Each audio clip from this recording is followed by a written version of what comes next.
Japanese expansion in East Asia began in 1931 with the invasion of Manchuria and continued in 1937 with a brutal attack on China. On September 27, 1940, Japan signed the Tripartite Pact with Germany and Italy, thus entering the military alliance known as the Axis. Prior to this, on August 22, 1910, Japan effectively annexed Korea with the Japan-Korea Treaty of 1910.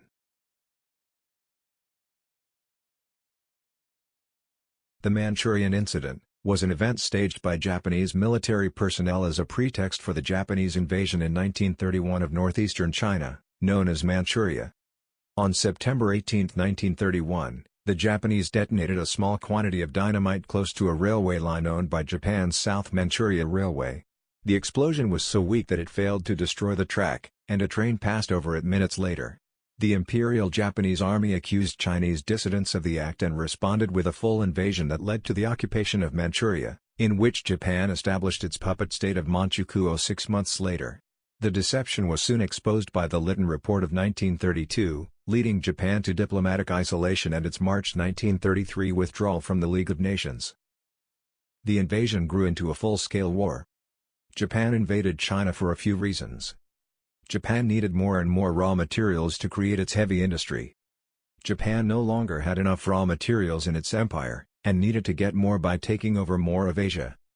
The Japanese military, and Japanese nationalism, were becoming stronger and more popular.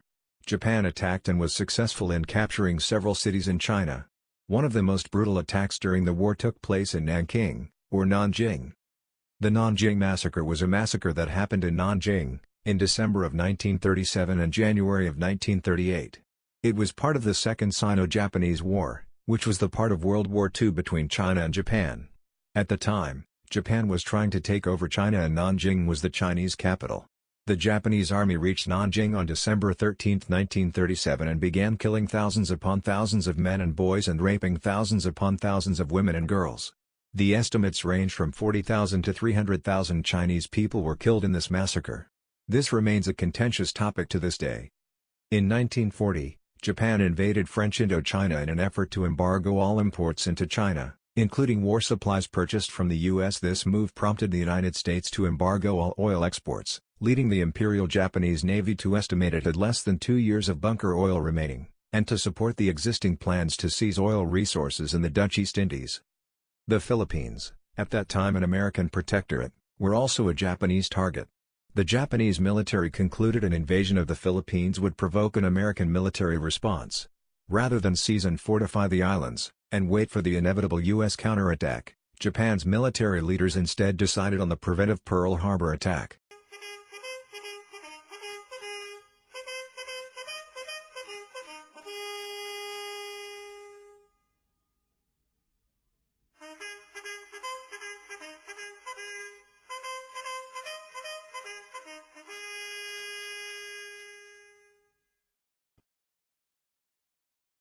Now the stage was set for Japan's attack on Pearl Harbor. Admiral Isoroku Yamamoto, Commander-in-Chief of the Combined Fleet, had traveled and studied throughout the United States, and understood that Japan's island empire could not hope to defeat the Americans' vast resources and industrial capacity in a prolonged war. Ironically, though Yamamoto laid out the plan to strike Pearl Harbor, he also happened to be one of its most vocal opponents. He knew the risks of attacking Pearl Harbor to the overall Japanese ambitions.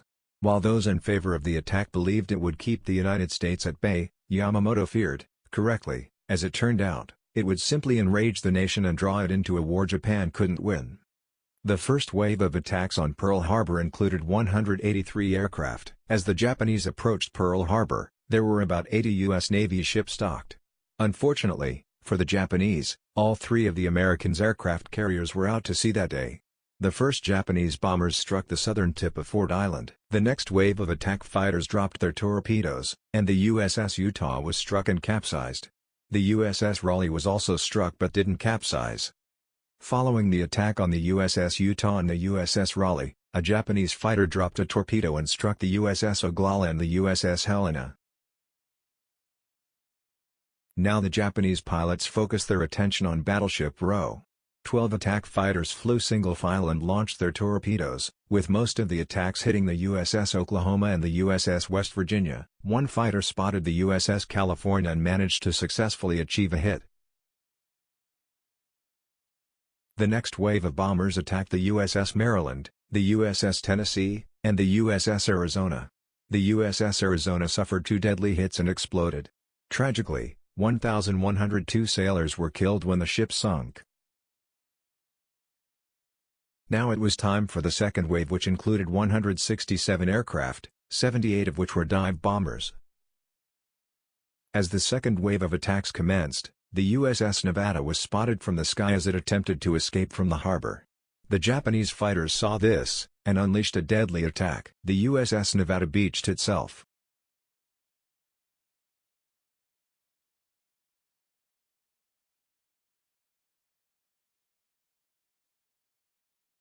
Next, the fighters set their sights on the USS Pennsylvania and the USS Shaw, striking both of them multiple times.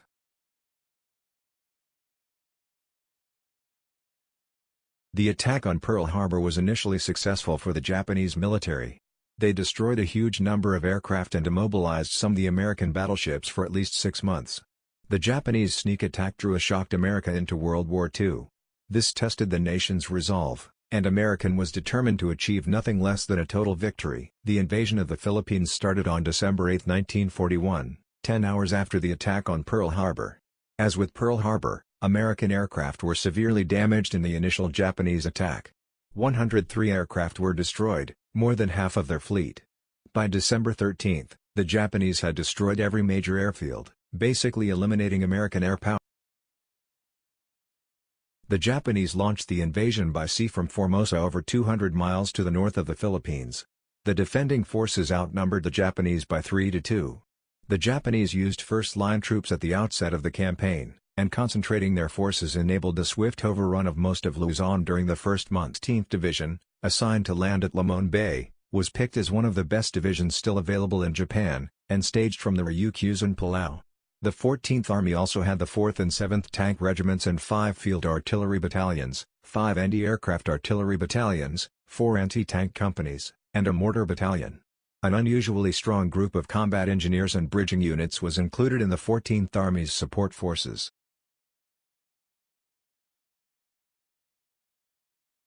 The Bataan Death March was the forcible transfer by the Imperial Japanese Army of 60,000 to 80,000 American and Filipino prisoners, where the prisoners were loaded onto trains. The transfer began on April 9, 1942, after the 3-month Battle of Bataan. The total distance marched was somewhere around 60 to 70 miles. Prisoners endured absolutely harsh and brutal treatment by the Japanese.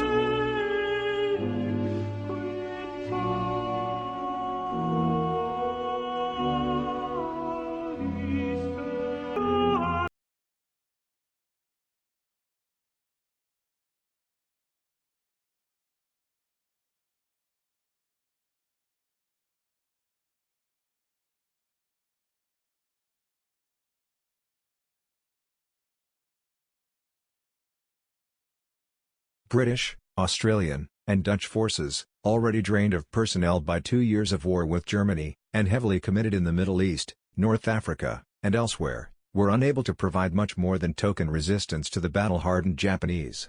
The Allies suffered many disastrous defeats in the first 6 months of the war.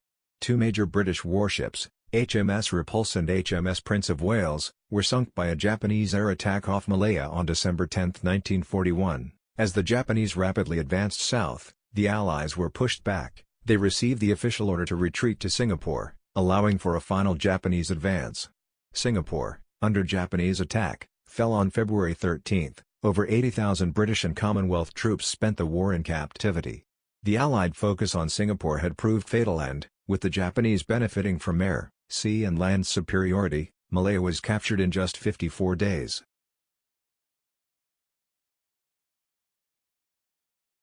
The devastating and efficient Japanese attacks continued as Hong Kong fell on December 25, 1941, the Dutch Indies were seized, New Guinea and the Solomon Islands were attacked. And on February 19, 1942, Japan rendered a psychological blow to the Australians by attacking Darwin.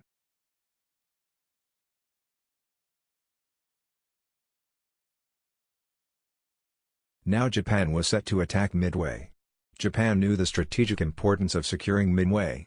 With victory, the Japanese could continue their attacks on Hawaii, which would have led to the Japanese mainly controlling the Pacific. Japan would then be in a position to dominate the area and would force the Americans to negotiate peace. Fortunately for the Americans, they were able to break the code of the Japanese and knew of the impending attack.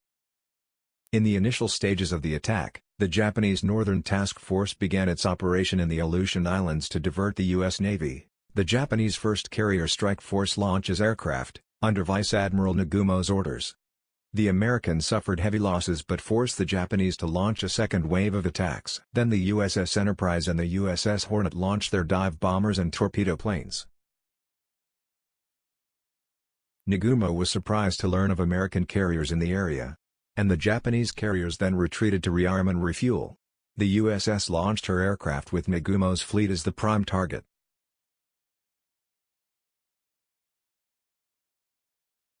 Torpedo planes from the USS Enterprise and the USS Hornet began attacking the Japanese carriers. U.S. aircraft were shot down within minutes by the Japanese Zero fighters.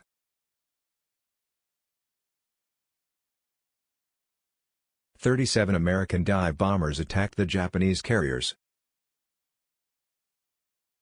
The Koga, Soryu and Akagi are eventually sunk by the U.S. Navy.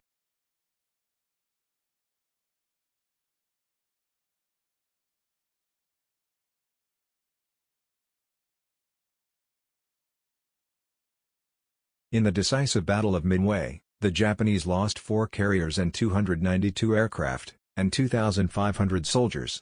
The U.S. lost the Yorktown and the USS Hammond, along with 145 aircraft, and 307 men. The Battle of Midway was a devastating loss for the Japanese and marked a turning point in the Pacific Battle of World War II. In August 1942, the Americans launched a massive counterattack at Guadalcanal.